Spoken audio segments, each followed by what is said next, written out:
So many great people, namely our first ever Expo. It was phenomenal. Not only were there amazing women there, vendors, there was shopping, there were classes, there were so many great things, including a live show. It was our first live show, which was so exciting because not only was it a live show and our first live show, it was also the first show that we've ever had male guests. So you are in tune for a treat because we're going to share with you in this episode all about the wonderful things of our Expo episode. Now, at the Expo episode, the topic was self-expression in romantic relationships, and we kicked off our discussion with a question of whether or not women should have lists when thinking about dating men. Hear what Clara had to say. I love the list because the list allows you to really focus and most importantly visualize that person that you want to come into your life. And it allows you to not just settle for anything that comes to you. Right? You have a specific idea that can be a little different, right, from what you envisioned. But I love the list. So what do you think? Do you have a list? Hear what Tanya had to say. I believe having a list for yourself. I think you need to know what you like and what you don't like, what you accept and what you won't accept. You got to know yourself. You got to be confident in yourself, find yourself, love yourself. Or when you're trying to get in these relationships, you will attract how you feel about yourself. And for me, all my relationships have been negative because I never took the time for myself. It was just basically finding someone who was a mirror of myself. How do you know you have the right list? Hear what one of our male married guest panelists, Dawood, has to say. Well, I think ultimately what we were going for was we wanted to be married. And if you want to be married, you have to go back to where marriage came from. I am an operating engineer and I run heavy equipment. And there was an experimental machine that was in the Big Dig where I was. And I went down and I went to run the machine. I couldn't really figure out how to get it to work or what things to do until the manufacturer came. So if you want to know what things to look for or how to make a marriage operate, you've got to go back to the manufacturer of marriage. God created marriage, and he gave all the instructions and principles to how to make that thing work. So I don't think we necessarily have to have a list as making sure that the one most important thing on that list is that both of you put God first. And if you put God first, you have the principles to make that work. Oh, sorry. I was just looking at my old list. But seriously though, Dawood made some really great points, and I hope that you caught it because a lot of times, ladies, we miss important moments, especially in an argument. Watch this. When you are wrong, admit it. When you're right, shut up. The thing that drives me crazy is the inability to admit when you are wrong.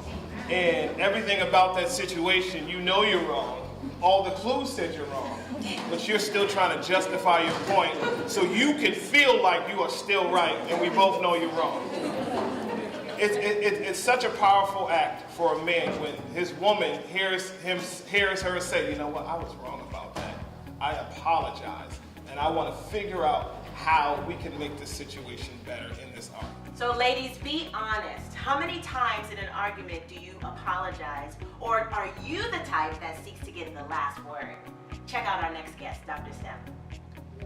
I'm going to have the last word. And then sometimes it's everything else. We don't talk a lot about what's going on in our lives with our spouses. So you carry it. Women, will keep track of everything that happened. So by the time that they want to be heard, it's because I'm still keeping that part that you didn't hear me. So let me knock this one home so that I can bring that one, over here. And that's wrong.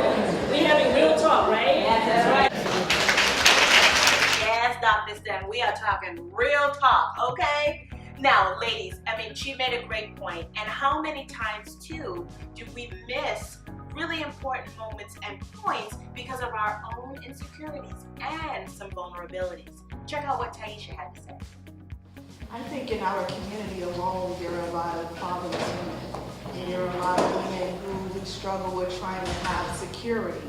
And this one left me and that one didn't stay, and even, mothers are just not as available because they're trying to work 2 jobs, 3 jobs. So in our community alone, I think that security has been taken away from us. So now when we go into a relationship, we still don't trust that this person really truly loves us.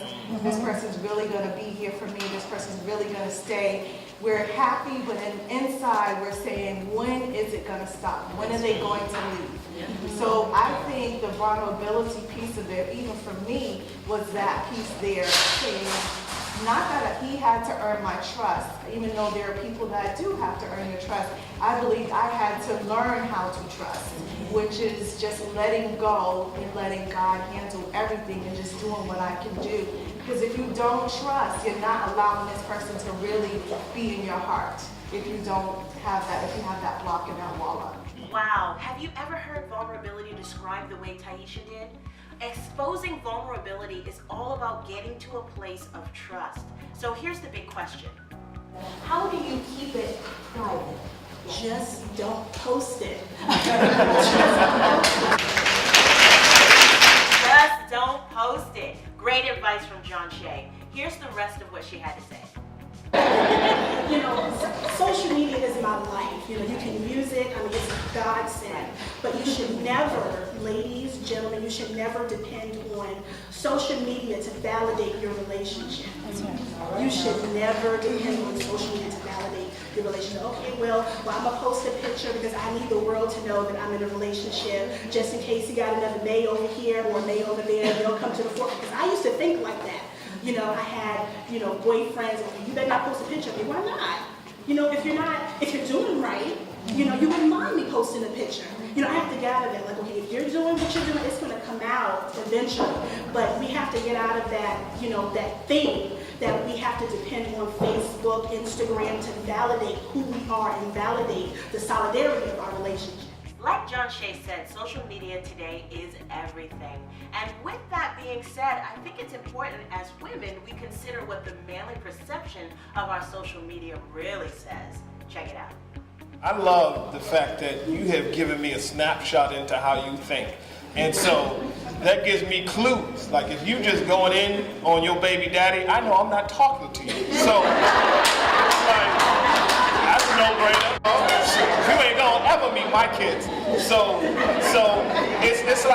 it's like a billboard, right? So I'm like, well, that's what you're advertising. So that's what you're broadcasting. That's what you have to offer me. Now you can't even front and say, oh, well, that's just not really me. No. Your thought process thinks that makes sense. So the fact that you think that makes sense means that we don't have anything in common. I'll just leave that one right there. Overall, the discussion was amazing. We had a great time with a wide range of beautiful women, all ages, all backgrounds. But there was one thing about trusting and the danger of trusting in only you that I don't want to leave out. Check it out. It can be easy to fall right into that place where you trust you. And that's it. And so then no one else, not a friend, not a man, not God, can get through to that. I found myself in that very same position where, with my experience, you may or may not know, but I experienced child molestation growing up. And so with that, I did not trust anyone. I smiled with everyone, I was happy, and I'm not being fake now, this is Jen. But I did all of those things, but I never could actually really let all of my, what you were talking about, all of my everything down to fully trust even God. I knew Him, I knew Scripture, I knew all of that, but I did not let myself, or I didn't let Him in to break through that barrier and penetrate my heart.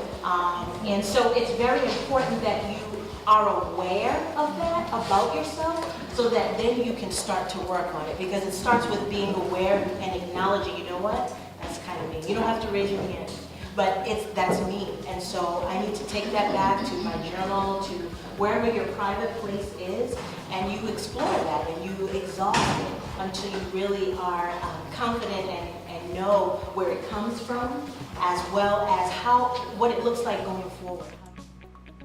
I had to sip my lemonade on that one.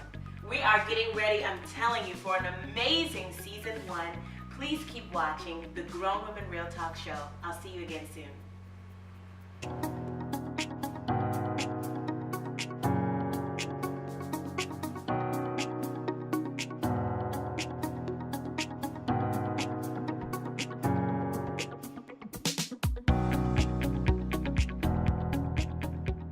Thank you.